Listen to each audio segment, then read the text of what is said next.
Quick heads up, this story gets graphic and disturbing. Viewer discretion advised. I want to bring the rest of the Bailey 7 up here because we need you to find the bottom of your lungs, because on 3, we're looking for a Tristan Bailey strong. So with everything you got, 1, 2, 3.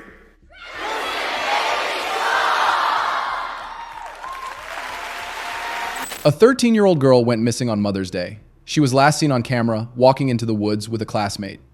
Hours later, he walked out alone. And while police questioned him, he posted a photo from the back of their car. What was behind all this doesn't fit into any framework of normal. Hey friends, this is Dwight. Let's not drag this out, just write, what city are you from? What time is it for you right now? And what's the weather like? And what's your biggest phobia or fear? Today we are talking about a case that is truly heartbreaking. We are discussing 13-year-old Tristan Bailey, who was reported missing by her family on the morning of Sunday, May 9th, 2021. That day was Mother's Day. That one small fact, that it was Mother's Day, never escapes me. I simply cannot imagine being Tristan's mother, waking up on a day meant for celebration and finding that your daughter is gone. Tristan's family, the Bailey family, they live in St. Johns County, Florida. They told police that they had not seen Tristan since the previous evening, at around midnight. When they woke up on that Sunday morning, Tristan was not asleep in her bed. She was nowhere to be found in the house. This immediately kicked off a desperate search for the teenager that included law enforcement and the entire community. Many people were out there, busy looking for this young girl, hoping for the best. Just before 5 in the afternoon on Sunday, a missing child alert was officially issued. But sadly, the search for Tristan would be called off just over an hour later. She was found around 6 in the evening in a wooded area at the south end of a retention pond, east of the CACC on Saddlestone Drive. Now, Saddlestone Drive is located in the highly sought-after Durbin Crossing neighborhood of St. Johns County. To be clear, this is a nice area. We're talking about pretty expensive homes, a middle-class to upper-class kind of community. And this is where she was found. It wasn't far from where she herself lived. Before I tell you what happened to Tristan and who was allegedly responsible, I want to tell you about who Tristan was. But honestly, I am not the best person to do this. So, I'm going to let those who knew Tristan the best, her family and her friends in her community, tell you who she was. Her family and her loved ones have been incredibly strong throughout this whole ordeal. Unbelievably strong at some points. And after her passing, they gathered hundreds of people together to participate in what was truly a celebration of Tristan's life. They attempted to focus on the positive and on moving forward with love in their hearts, in the face of what is truly one of the most horrible, devastatingly horrible things a family will ever go through. Now first, you're going to hear from Tristan's mother, Stacey Bailey. Today I had a really hard time, and this morning I went into Tristan's room and I went there to cootle, because that's what she always asked. And I just wanted to try to be close to her and be next to her. My heart is broken and it is devastated. But I made a promise to her today that I was going to keep her memory alive. I was going to make her name shine above all the evil that has happened, and from the goodness that has poured out from her friends, our families, our community, and across the world. I make that promise that I will do something good in her name. For those of you that were blessed to personally know her, you know what an amazing and fiery personality she had, and you can attest that she was the kind of friend that you would like to have, and she always had your back. Tristan's determination to be front and center was evident the day that she was born, because she was the loudest one in the nursery. She was the only blonde one in the nursery, and she was just, here I am. She had a drive in her soul to be the best and always give 100% to achieve her goals. A small story about her drive is when we put Tristan in swimming, thinking that this was an amazing sport and a life skill, And while she liked it, it was not her passion, so she moved on to lacrosse. Let's talk about that. The realization that it's really, really hot in the outdoors in Florida. And this is not her thing either. But boy, did she want to cheer. I personally could not bear the thought of going back into the cheer and dance world, as I knew the time and commitment that it took for me coaching cheer and her older siblings spending up to 6 hours a day at the cheer gym or the dance studios. But Tristan was determined to prove to me that she was going to be a cheerleader whether I liked it or not. From teaching herself how to do her splits, her back bends, her back walkovers, just to prove to me how much she wanted to be a cheerleader, I caved. And so it began. This is where her passion and drive grew to be the best she could be. Over the past couple of years, Tristan was always on all-star cheer and in school cheer. This year, she shared team captain on her POA cheer team with one of her besties. It was a huge goal for her. Her drive and passion did not stop there. When she would come home after school, I was always given the tea of the day, and a lot of it because she had a lot to say. She spilled a lot of tea. I would sit here in amazement listening to some of her stories, and I learned she was the kind of friend that I would like to have. She always defended those who could not defend themselves. Some of you may not know it, but she was very sensitive, and she never wanted to disappoint anyone. Tristan cared deeply for her friends and always wanted to have as many friends as she could. And oh my goodness, she was so funny, you guys, so funny. She could be a silly teenager, but could have heart-to-hearts with an adult like she was an adult. And I think that she truly forgot that they were my friends too. She tried to take them over. She was an honor roll student, determined to succeed academically, going as far as taking her first high school credit online this year just to get ahead in school.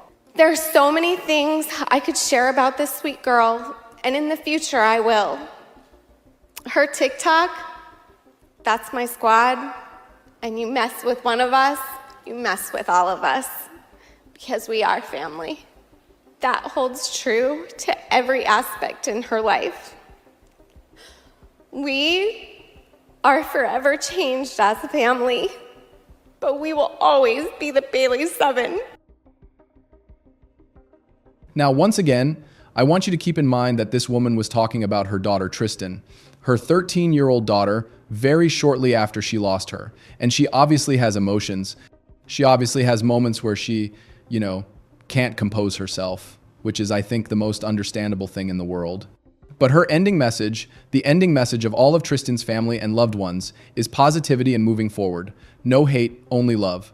Because that's the way Tristan would have wanted it. Next, you're going to hear a bit from Tristan's father, Forrest Bailey.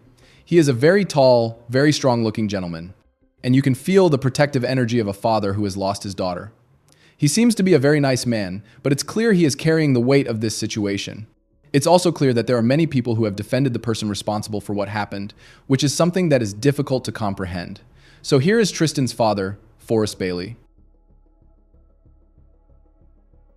Been my most meaningful goal ever, and it's been the thing that has brought me the most joy in my life, and I am so proud of each and every one of my children and the blessings they are. Thank you all, and keep her with you.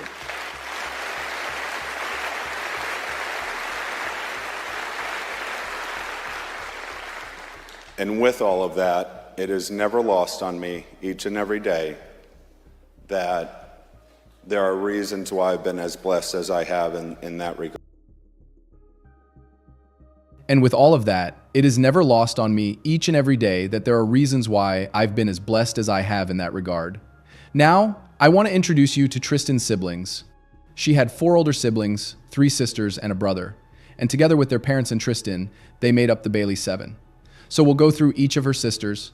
I believe the first sister to talk is the oldest sister, who referred to herself as Tristan's twin. She said Tristan was like her mini-me. Even though they had a separation in age, they were so similar that they would get along the best, but also fight the best. And Tristan's oldest sister already has a child. I believe at least one child of her own. So here is Tristan's oldest sister. As for our superstar, 1 in a trillion queen, no good deed goes unseen, especially for Tristan. She made sure all of her good deeds were well seen and well heard. For example, taking the dog out to a walk to the backyard. Doing a dish, just one. Or her favorite, changing a wet diaper, because we all know that child would not touch a dirty one. Tristan always made her presence well known. That's why she shines so bright and cheer, and rounded up some of the best of friends a girl could hope for, some of which were closer to our parents' age than her own. Tristan had a laugh that was absolutely contagious and the most beautiful smile I've ever seen. She knew how to light up a room, usually with her fresh new TikTok moves or her rap-influenced lyrics that were probably inappropriate. When I found out I was pregnant, I remember feeling scared to share the news with my family, but never was I fearful of being a mom. I have Tristan to thank for that. I was there to help her crawl, watch her take her first steps, hear this awful high-pitched squeal that was so unnecessary. But again, even at 2, she didn't go unseen. Sing a handwritten song that went something along the lines of "Stormy, come home tonight" on her pink ukulele, braid her unicorn hair, and always surprise her with a new outfit when I would go out shopping for myself. My absolute favorite, though, was when I would ask out loud to anybody, "Do you want to?" And before I had even finished my sentence, the girl already had her shoes on, walking out the door, asking if we could stop at Starbucks on the way. She could care less where she was going as long as she had her double chocolate chip frappuccino, or her newest favorite, which was shocking to me, was an iced caramel coffee that came out black and she drank it. Shocked. Tristan was my little Minnie. She was our family's baby, our idol, the one we deep down wish we could be like. Our similarities created some of the strongest memories and tightest bonds, but also some of the most catastrophic fights. I mean, we're talking about the 2 of us going at it with each other over the exact same thing, and usually it was a terrible attitude towards one another. But that was just it. We were so similar, we got over things the same way. We could always just start over, like our mom.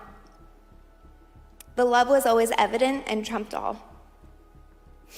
Tristan was one of the most confident, well-rounded, beautiful, smart, and kind-hearted humans I know. She could care less what the world thought of her. She loved herself some Tristan. But even through all the hard that is to come, we are seeing the light. Just alone, the outcry has been more helpful in this grieving process. My family and I together have vowed to never let Tristan's name be lost, especially to her little niece, who was robbed of having enough time with her aunt. I can't wait for the day when I get to see you again. Till then, we will be down here cheering you on while you're above freaking out over the millions of admirers you have gained. My girl, you have gone viral. And we cannot wait to do big things in honor of your name. You deserve it, and so much more. Forever and always, Tree. Now you will hear from who I believe to be the middle sister at this point. And after that, we're going to hear from Tristan's youngest sister, who seems to be very young and really having a hard time with what's going on. And also, standing up in front of all of these people and talking about her sister who is gone had to have been incredibly difficult for her. But I think that she handled it with an amazing sense of grace. Yeah, every day as I would walk through the door, Tristan would greet me and tell me exactly what she accomplished that day and what she needed help figuring out. Afterwards, we would cook dinner together, sit down to watch Grey's Anatomy, and awe over me.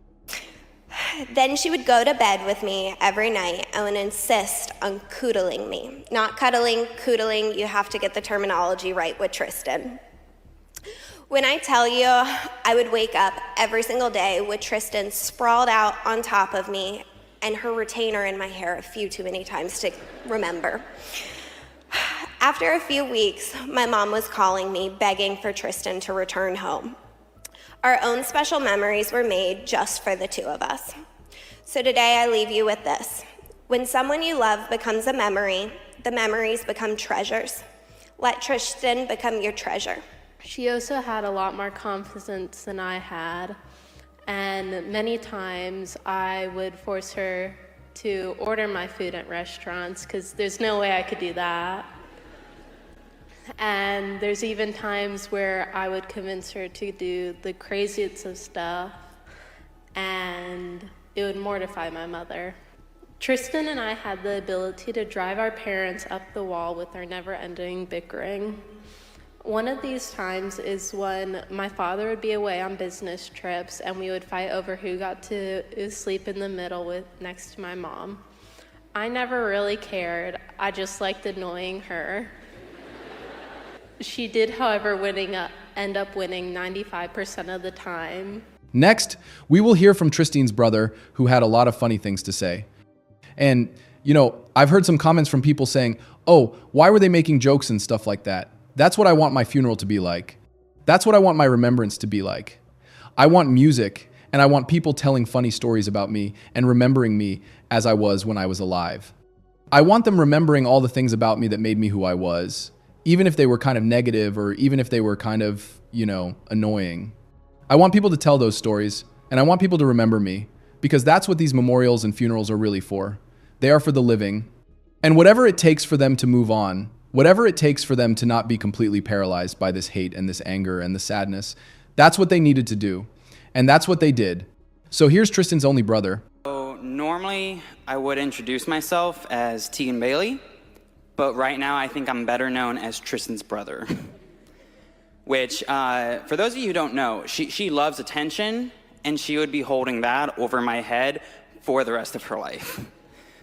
You see, in high school, I, got pretty involved, made sure that when I left for college, I left some shoes for Sophia and Tristan to fill. And I gotta say, right now, Tristan's probably looking at me thinking, yeah, you're my brother. Because, Sophia, there were a couple times where I know she got the, oh, you're Tegan's sister. I think Tristan got a handful of times, but not as often.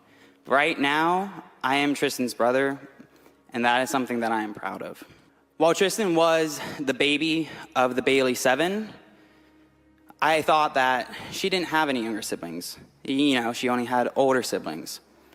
But something I've learned over the past several days is that is horribly incorrect. Going to multiple of the events that the cheer community has put on, listening to the retellings of the T-tellings, Tristan had an incredible amount of younger sisters in the cheer community. There was one particular story where apparently Tristan hopped into one of her cheer mom's cars and was talking, yeah, there's this girl, I'm kind of so-so, don't get along that well, but she was being picked on at school. So Tristan went over and told the other person off. And if that's not the definition of a sister, I'm telling you you're wrong. I have 4 of them. That is the definition of a sister. And lastly, because Tristan impacted so many people outside of her family, we're going to hear from some of her family friends and the mothers of her friends. A lot of these mothers were cheer moms, like her own mother, Stacy. A lot of these friends were on the cheerleading team, and they just have the best things to say about her. Than a friend to my daughter. She was like a sister to all 3 of my kids, and like a daughter to me. In the car, at our house, out to dinner, maybe even driving to 3 different Targets in one day. It just felt like she was part of our family too. She actually took after her entire family. The Baileys always welcome you in with a hug and a smile. Less than 2 weeks ago, Tristan was at my birthday dinner. She was so proud of her new blinged out UCA champion jacket, which is actually right here. Her two friends were cold in the restaurant. They were in cheer clothes, and she had a jacket. So of course she did what any good friend would do. If you're thinking that she gave one of them the jacket, no. They all three shared it. Tristan was a shining light and a saving grace for her friends. Last summer, the girls spent countless hours in the cheer gym. Tristan was absolutely determined to make a level 3 team, which she did. Even if she had the worst day tumbling, she would video her friends' accomplishments and cheer them on.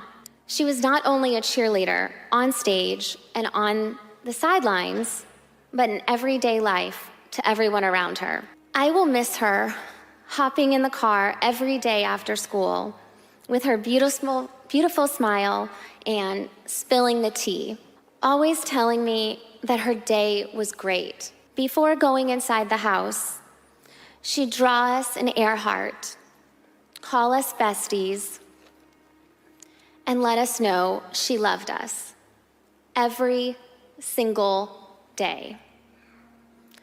Tristan, we will love you forever, as you are etched in our hearts and alive in our memories. I was blessed to be called one of her other moms, and I know I'm not the only one of her cheer moms or friends that was impacted by this sweet girl. And if you asked any one of us, I'm sure we would all tell you we were her favorite. But that was the beauty of Tristan. She had the unique ability to make us all feel that special. And you know what? We probably all were her favorite. She had that much love to give. I'm so thankful that Tristan made a huge mark on my life and the life of my family, and especially my daughter, Gia. Tristan was the bright light I looked forward to seeing every day. She could always find a way to make us laugh and bring a smile to our faces.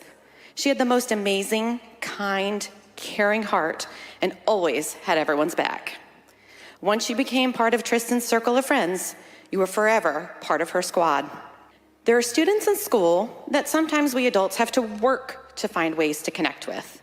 But then there are some that find their way to connect with you. The ones you don't have to work for. That was Tristan. The only one who would tell me daily that she loved me. I will forever hear those words in her cheery voice. I love you, Miss Watson. Tristan was an amazing leader on and off the cheer mat and football sidelines. She was the team captain and mentor to all her teammates. She was very well respected and was one who brought everyone together. My youngest daughter, Lily, would describe Tristan as the one who encouraged her on the cheer team, who motivated her, and who at the end of practice would say, I'm proud of you. She was a cheerleader for the cheerleaders, no matter which team you were cheering on. You could feel Tristan's energy when she was near. Many mornings, Tristan would come to school through the double doors where my oldest daughter and I would stand to greet the students in the morning. She would enter with her arms open wide, followed by a boisterous, "Hey, Emma." She would chase Emma around to make sure she got her hug for the day. Now, as many of you know, Emma and I were not the huggers of our family. We love you all deeply, but hugging's not our thing. Although Tristan knew this, she could always twist an awkward moment into fun. She just seemed to know when you needed that hug and then made it a regular thing. When I think of Tristan, I think of the quote from Winnie the Pooh. How lucky I am to have something that makes saying goodbye so hard. I hope you feel surrounded today by all the love in this room. I too have a Winnie the Pooh quote, and I will wrap it up with that. If there ever comes a day when we can't be together, keep me in your heart, and I will stay there forever. And I wanted to play you all of these clips because so often in these cases, I think we forget about the victim, because they are gone, the person left behind is the one responsible. So we spent a lot of time focusing on that person, and I wanted us to really spend some time with Tristan, who is the one who matters in this situation. Now that we have a better understanding of who Tristan was and the hole that she left behind in the lives and the hearts of so many, let's talk about how this happened. Once Tristan was found and it was clear she had not survived, investigators sprang into action. They began looking for clues and evidence to give them some indication of who could be responsible for what happened to the bright and cheerful 13-year-old girl. So police began combing the area. They went door to door in the community, in the area where she was found and the communities outside of that, to ask if anyone had tips or if they'd seen anything. They also collected surveillance footage from the neighborhood, and it was in this footage that the sheriff's office found their first clue. At around 1:14 in the morning, Tristan Bailey can be seen by herself in the area around the Durban Amenity Center in the Durban Crossings area. Now, there's so much still being withheld from the public by the police, most likely because of the ages of both the victim and the person responsible. So we don't really know what she was doing. It just says she was seen around the Durban Amenity Center. We don't know if she was walking, if she was hanging out there, or what exactly she was doing. But we know she was there at around 1:14 in the morning. As you can see from this Google Earth screen grab, this is the area she would later be found in, off the cul-de-sac of Saddlestone Drive. And here is the Durban Amenity Center, just a little over a mile away. At 1:45 in the morning, surveillance captured Tristan walking with another individual. This person was wearing shorts, a light-colored hoodie, and white shoes with black Nike logos on them. Tristan herself in this footage was wearing a black shirt and black pants. Even though it was initially reported in her missing persons posters, I believe that she was wearing her cheer uniform that night. That was not the case. This footage was captured from a home on Saddlestone Drive. Tristan and her companion were walking in the direction of the wooded area where the terrible events would later take place. Almost 2 hours later, at 3:27 in the morning, only one figure is spotted on surveillance walking away from the wooded area, back down Saddlestone, carrying a pair of shoes. And this person is not Tristan Bailey. The discovery of this footage led authorities to the home of 14-year-old Aiden Fucci. Aiden Fucci lived just 0.3 miles away from that wooded area where Tristan was discovered. Initially, police just brought Fucci in for questioning. But while he was waiting in the backseat of a police car, uncuffed, Aiden Fucci decided it was a great time to snap a picture of himself. You can see that he's flashing a peace sign, and the caption says, "Hey guys, has anyone seen Tristan lately?" And then he sent this picture out on Snapchat to his friends. Thankfully, some of them decided to screenshot this. So this kid, Aiden Fucci, he's 14 years old. Because of his young age, much of what he told police during his initial interview has been redacted. But it was reported that he made a few initial statements to detectives, but then he changed his story multiple times. Eventually, he made several admissions that implicated him and allowed police to gain a search warrant for his home. So who is Aiden Fucci? Aiden Fucci is, or was, an 8th grader at Patriot Oaks Academy in St. Augustine. This was the very same school where Tristan Bailey was also enrolled as a 7th grader. Classmates told First Coast News that the two teens, Tristan and Aiden, were friends, but they weren't dating or romantically involved in any way.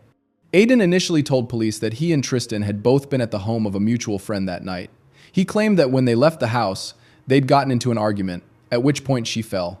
Now, I want to be clear when I say this was simply one of the stories Aiden told police. For some reason, this story has made it to the media.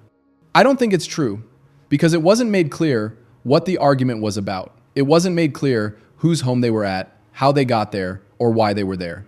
But as we'll soon find out, what happened to Tristan Bailey was far more serious than that story suggested, which makes me believe that this just wasn't true. It was just one of the many stories that he told that he later changed. During a later press conference, the Florida 7th Circuit State's Attorney, R. J. Laritza, described what had happened. I am consciously not going to go into the details of what was revealed in that press conference or what medical examiners found. The information is available in public records if you choose to research this further. What I can say is that the official description of what took place is something that is incredibly difficult to process. The state's attorney himself said, quote, "To say it was horrific could arguably be made as an understatement," end quote. This gives you an idea of the gravity of the situation without me needing to be more explicit. Tristan was found fully dressed, but law enforcement did not immediately release information regarding other aspects of the case. On Monday, May 10th, law enforcement and dive teams descended on the area of that retention pond by Saddlestone Drive, outside of the wooded area where Tristan was found. Next to the wooded area, which is fenced off, you can see a dozen deputies, detectives, and evidence technicians. I also want to point your attention to these buoys because there's actually at least one diver underwater right now. So let me tell you what I heard about 605. We heard several detectives, somebody coming up saying, hey, come over here, everybody. Come bring the camera. We found something. We found something. They didn't say specifically what it was, but you could tell that they had made a relatively large find in the case, or something that they believe could potentially help them with this case. And this is a St. Johns County Sheriff's Office dive team member that is coming out of this pond. It is a retention pond with something that they clearly believe is important for this case, so we don't have the details about what it is. And they recovered in the pond a folding knife, which they then took into evidence. The state's attorney's description of the events made it clear that this was not an accident, but an act of extreme anger. The item was a folding knife, typically used for hunting. The arrest warrant stated that 2 witnesses, friends of Aiden Fucci's, told police that the knife was identical to one that he was known to carry. And there was also talk about why the item would get thrown into the pond. This is obviously because the person, Aiden Fucci, didn't want the item to be found. But there was also an individual, a lawyer, I believe, who was not affiliated with the case but was giving his opinion on it. And he said the person who threw it in is hoping that this helps remove forensic evidence. And I think there's going to be a lot of discussion in this case of whether or not it was premeditated. To me, in my opinion, getting rid of the evidence after you've committed the act is a sign of not wanting to get caught. Because if I've been involved in an incident that was a result of sudden anger, just off the bat, I didn't think about this. I didn't plan it out. Afterwards, I may be like, oh no, I feel terrible. I did something really bad. I need to be held accountable for this if I'm a normal, decent human being. This same day that the knife was found, Aiden Fucci was arrested on a serious charge. The community vehemently protested this, feeling that the charge should be a more severe, premeditated one. But St. Johns County Sheriff Rob Hardwick assured the public that this was an evolving case, an evolving investigation, and new charges could be added or upgraded as they found out more. He said, quote, "This was clearly not an accident. We have a 13-year-old who did not survive and a 14-year-old charged with it," end quote. Aiden Fucci was originally booked into the St. Johns County Jail before being transported to the Volusia County Regional Detention Center for juveniles, where he appeared in front of a judge for the first time on Tuesday morning. Now, Aiden Fucci lived in the Durbin Crossing neighborhood with his mother, Crystal Smith, and her partner. Crystal and Aiden's father, Jason Fucci, are no longer together, but they both appeared on this Zoom call. Crystal was very emotional. She was crying. Jason appeared emotionless. Because these two people were now under the spotlight along with their son, details began to emerge about them and their pasts. And it was discovered that Jason Fucci had been found guilty of charges related to the welfare of a child in 2004, and he had been sentenced to a year in prison. He was also arrested for charges involving a 15-year-old minor at his home in October of 2003. Now, Jason Fucci was found guilty of this charge as well, but he only got 2 years of probation. Because, say it with me now, our justice system has its flaws. A 15-year-old was put in a terrible situation by a grown man, and he gets 2 years of probation. So now this young person has to be afraid that the individual involved is just strolling around out there. But Jason Fucci couldn't even feel grateful for his light sentence, as he went on to violate his probation, at which time he was put behind bars for 14 months, which should have probably been the first decision. But what do I know? I'm just a person sitting here talking about true crime. In 2016, Jason Fucci got into an altercation at a gas station while his son Aiden was reportedly present, and he was booked for it. As for Crystal Smith, we'll talk about her in a moment. Trust me. The judge ordered that Aiden should be held in the juvenile detention center for 21 days, while the state's attorney decided whether or not to charge him as an adult. During his initial detention hearing, Aiden Fucci had tears in his eyes as he listened to the judge formally give him the initial charge. But there is zero pity inside of me for him. I believe he was crying because he got caught, not because he regretted what he had done or felt bad for what he had done in any way. He simply was feeling bad that he got caught. I do find that there is probable cause to believe that the offense occurred. And at this time, I'm going to order that Mr. Fucci be detained by the Department of Juvenile Justice in secure detention for 21 days or until further order of the court. The fact that he sent out that Snapchat on Sunday night while he was being brought in for questioning about the whereabouts of Tristan Bailey, it tells me everything I need to know about Aiden Fucci. According to Mark Bachman, a crime analyst, law enforcement leaving Aiden Fucci in this patrol car with his phone may have been an intentional act. posted on social media from the backseat of what looks like a deputy's patrol car. It's, not uncommon to put somebody in the backseat of the car and let them have their phone, depending on where you're at in the investigation. First Coast News crime analyst Mark Bachman says he's worked cases in which suspects were allowed to keep their phones for a little while. Is that a technique to let somebody hold on to a cell phone to see what they do with it? Yeah, I mean, it is a technique. There's no privacy in that car when they're in the backseat of the car. It's unclear what or if that social media post of that selfie will be included in the case against Fucci. Sheriff Rob Hardwick told WokieV that the image shows Aiden Fucci is proud of what he did. Rob Hardwick said, quote, "I know it looks egregious with him making those statements in that car, but that is now evidence that we gather and use against him. So that just makes our case a better case to present to the state's attorney office and to present to a jury down the road saying this was his mindset," end quote. Gene Nichols, an attorney who is not involved in this case, told a local news network that he believes investigators will use search warrants and subpoenas to pull information from the phones and internet accounts of anyone involved. He said it also shows that Fucci maybe doesn't really think things through. He's brash, and it's likely that police might find a lot of stuff on his phone from the night of the incident. Armed with a search warrant, investigators searched the Fucci home and found several items of evidentiary value. This included a pair of Nike shoes and a sweatshirt, which both had stains on them, and these were both found in Aiden's bedroom. Forensic testing confirmed the stains were evidence connected directly to Tristan Bailey. Additionally, forensic evidence directly linking Aiden Fucci to Tristan was discovered, although it has not been revealed where the evidence was found or what kind it is. Additionally, shortly after Aiden had been arrested, he confessed to his mother while they were alone in a police interview room that it had been him seen on surveillance carrying his shoes. And he had done this because his feet hurt. Now, why is this important? We don't really need to know that Aiden Fucci's feet hurt, and that's why he was carrying the shoes. What we need to know is that surveillance footage from, Ring doorbells and things like that, they can be very grainy, especially when it's dark. It can be hard to make out who is on this footage. Aiden's admission in the interview room to his mother, saying, "Yes, that was me on the surveillance camera. Yes, it was me carrying my shoes. And I was carrying my shoes because my feet hurt." It makes it impossible now for him or his lawyers to argue about whether or not it was him on the surveillance camera, because he said, "That was me."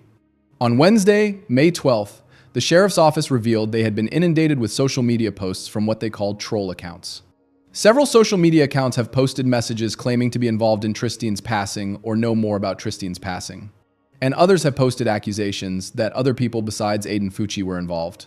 15-year-old Levi Whitehouse, who lives in Nashville, Tennessee, has come forward claiming that internet bullies are trying to frame him for this, suggesting in their posts that he was involved in what happened. They're putting up his picture without his knowledge or consent. He's 15. It's just awful. And Levi's father says their family is now getting threats. The White House family has no connection to Tristan Bailey, her family, or Aiden Fucci and his family. And they've attempted to reassure the public that they had nothing to do with it, which they shouldn't even have to do. They shouldn't even have to answer or respond to any of this. Levi's never even been to Florida. He just happened to be the one that these bullies picked up on. There also appear to be multiple accounts supporting Aiden Fucci. And these people have spent their limited and valuable time on Earth posting negative things about Tristan Bailey, the Bailey family online, and using the hashtag #FreeAiden. Still others have claimed to be a part of what happened, and the sheriff's office has reported that they believe Aiden Fucci acted alone. But they're obviously still going to go through these messages, these claims, and work to figure out if any of these allegations are real or coming from someone who might have been a possible witness. Now, there are a lot of these accounts, but there's a specific list that law enforcement has sort of ruled out as being involved. And at this point, they're just considered trolls who are getting in the way of the investigation. I'm going to put that on the screen now. And it's possible that if these people, these trolls, are really just messing around, really just making these false statements to get some attention or fame or insert themselves into an investigation, they could be charged with providing false information to a law enforcement officer, which is a felony. And I personally hope that law enforcement investigates these individuals and that they face consequences for their actions. People that do this kind of thing are just as unconscionable as the person responsible for the main events. It's a story as old as time that there are people who love to insert themselves into investigations. And I don't mind if you insert yourself into an investigation if you're going to help, if you're going to create a positive change, if you're going to bring forward a new way of looking at things and help the investigation progress. But when you're just getting in the way of the investigation into what happened to a 13-year-old girl, I have no respect for you, and I don't care what happens to you. The next day, on Thursday, May 13th, a petition on change.org gathered more than 200,000 signatures. And I believe at this point there are over 700,000 signatures. Over 700,000 people were urging the state's attorney's office to charge Aiden Fucci as an adult. Another petition called out for Fucci's charges to be upgraded to a more serious one, which ended up happening a week later on May 28th, when State's Attorney Laritza announced that Fucci would be charged as an adult, and he would also be facing a charge of first-degree premeditation. Just the day before this announcement, a grand jury had been convened in secret, and this jury unanimously voted to charge Aiden with the more serious charge, which automatically moved him to adult court. The official description of what Tristan went through was most likely a motivator in the jury making their decision, as was the fact that several peers of Aiden Fucci's had come forward, claiming that he'd told them he was planning to do something terrible to someone within the next 30 days. He would lure this person into the woods and then cause them serious harm. I'm not sure why these kids didn't feel that this was something to tell someone, but there you go. People can be disappointing. Why would you not tell someone that your friend or someone at your high school was saying this stuff? Why would you not tell your parents so that they could then tell somebody? Like, please can we teach our kids to be listening to what's happening and to not just sort of let this kind of stuff slide like, oh, he probably didn't mean it. It reminds me so much of the Alyssa Bustamante case. If you're not familiar with it, I'm actually covering it for Halloween. So I've been researching it, but it's very similar, where she said alarming things like this and her friends were just like, well, she doesn't mean it. They could mean it. They could mean it. So if you see something, if you hear something, say something. You could be saving a life. The outcome for Tristan Bailey could have been different. The indictment is for first-degree premeditated murder. Now, some folks have asked us why, or wanted to know why we would charge premeditated murder, and also why we would choose to seek adult sanctions on Aiden, who is a 14-year-old boy. Well, we're going to talk about both of those together to give you an idea of why the decision was made to charge him as an adult, and why we believe first-degree premeditated murder is the appropriate charge. I think both of those intertwine and will explain why we did what we did.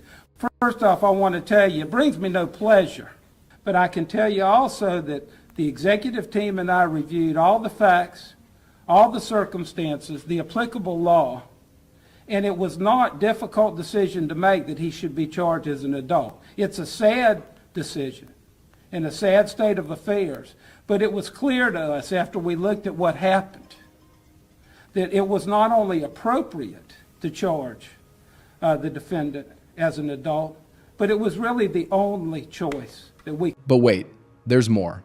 After Aiden's first appearance in court, his private attorney asked to be recused from the case with no explanation. I'm sure that the explanation was that this guy didn't want to defend a 14-year-old boy who was responsible for what happened to a 13-year-old girl. Who wants to defend somebody like that? So that's probably why his lawyer was like, I'm out. I don't want to be affiliated with this. And good for him. So this motion was granted. And that left the fucus in the court with the problem of who would represent Aiden during his trial. Because he's pleaded not guilty. Oh my God, how dare he? I know it sounds hard to believe, but Aiden Fucci has pleaded not guilty. Now, Aiden's parents, Crystal and Jason, applied for indigency status on Friday, May 14th. And that just basically means that they can't pay for a lawyer, so they want the state to pay for a lawyer for them. Crystal's application was approved rather quickly, whereas Jason's was not. A judge later approved Jason's application once she found out that he had 3 dependents in his home instead of 2. And he claimed that after all this happened, it was making it impossible for him to run his small business. So, he's just so devastated that he can't work and make money to pay for his son's lawyer.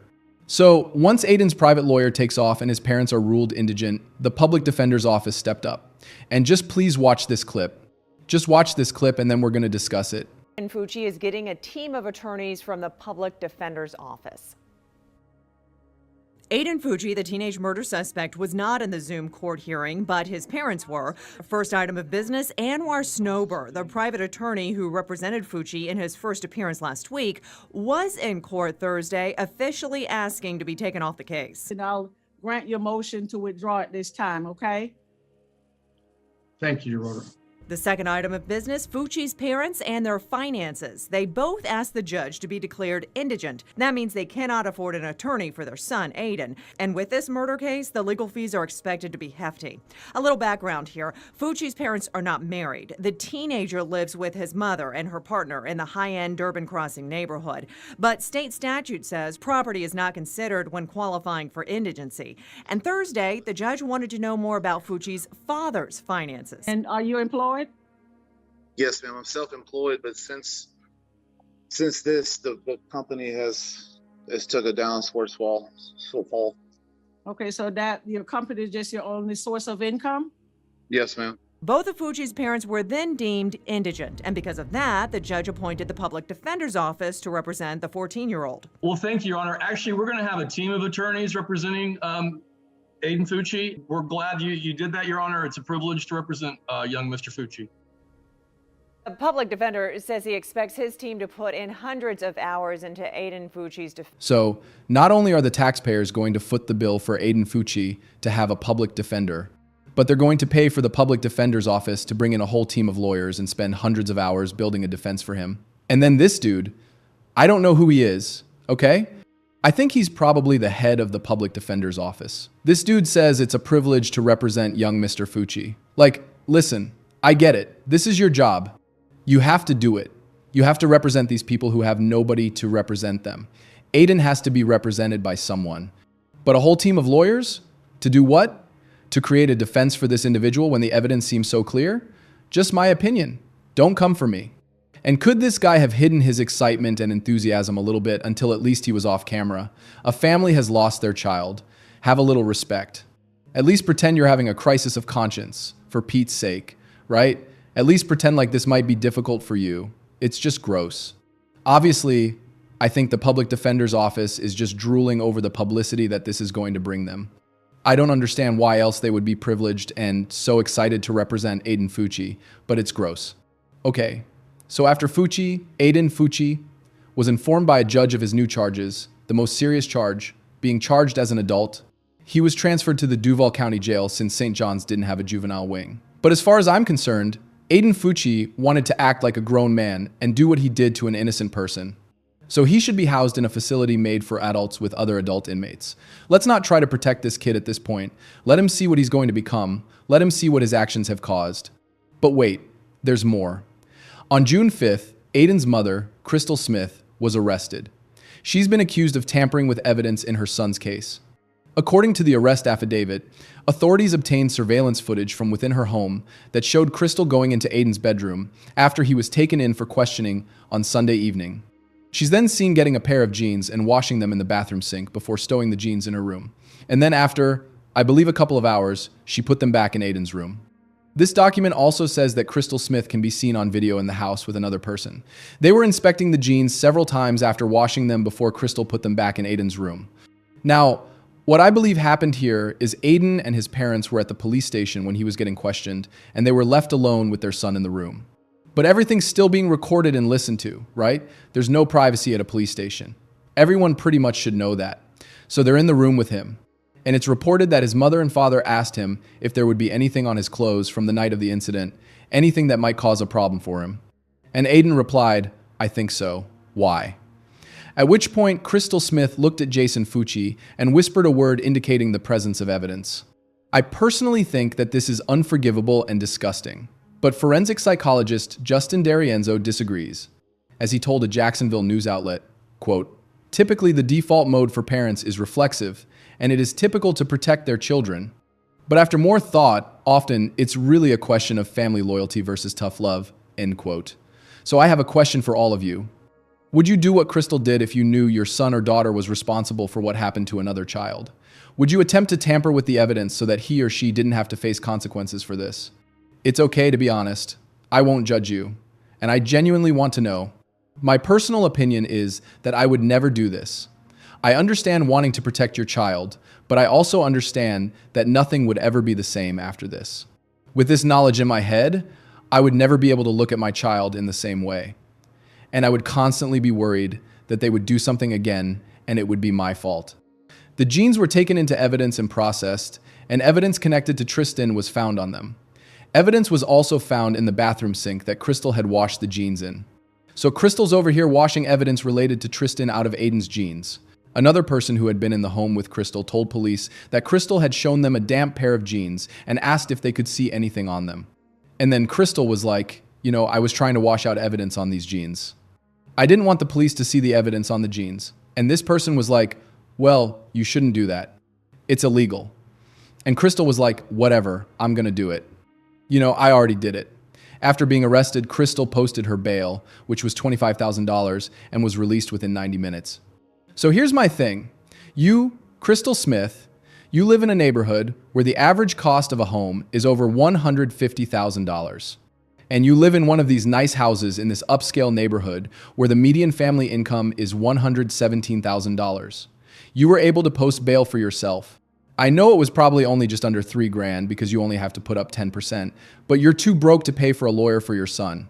So now the taxpayers, including the Bailey family, who are taxpayers in this area, have to pay for a team of public defenders to spend hundreds of hours trying to prove Aiden Fucci's innocence or to try to convince us all that he's mentally unstable. Even though he's never been seen for any mental instability, he's never been on medication, he's never seen a therapist, his doctors never suggested that there might be something going on there. So make that make sense. Do the math for me. Show your work. How is this right in any way, shape, or form? You get yourself arrested for tampering with evidence. You are able to pay your own bond, but you have to cry to a judge about how you can't afford to pay for a lawyer for your son. And then the public defender's office comes in and is like, we're pulling out all the stops. This is going to cost the taxpayers a lot of money. And honestly, I don't see a world where Aiden Fucci doesn't get charged with the most serious charge because his comments to his friends show that it was premeditated. And I think that during the trial, we're going to find out a lot about what his motive was. I think that probably like so many other young people who do these things, and yeah, we can say, oh, he had a hard life. We don't know that for a fact. Just because his father had some issues, just because his father went through some stuff and did some bad things, it doesn't mean that Aiden Fucci had a hard life. It doesn't mean he wasn't taken care of. It doesn't mean he wasn't loved or valued or built up. We don't know any of that. But I will go back to my old default when I say lots of 14-year-old kids have a hard life. Lots of 14-year-old kids have a harder life than Aiden Fucci, who lived in a nice neighborhood and went to a private school, who was wearing Nikes on his feet, who had a mother and a father who clearly were in some capacity both still in his life. As far as we know, he's never been mistreated. As far as we know, he's never been treated poorly. So lots of other kids have it way worse. They don't make these choices. So that's not an excuse for me, and I hope it's not for you. I want to bring the rest of the Bailey 7 up here because we need you to find the bottom of your lungs, because on 3, we're looking for a Tristan Bailey strong. So with everything you got, 1, 2, 3.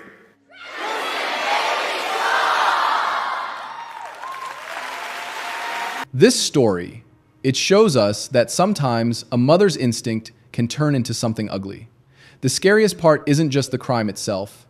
It's that a mother tried to wash away the evidence in a sink just to save her son, who was responsible. Right in that moment, when parents become accomplices. Now, write to us honestly. If you found out your child did something like this, would you wash those jeans? Or would you take them to the police yourself? What upset you more? Aiden's cold selfie in the patrol car, or his mother calmly destroying evidence while Tristan's parents were grieving on Mother's Day? How do you feel about the lawyer calling it a privilege to defend him, while taxpayers pay for it all? Who is worse here? The one who held the weapon, or the ones who raised him, then tried to cover it up? Do you have similar stories? Share them in the comments.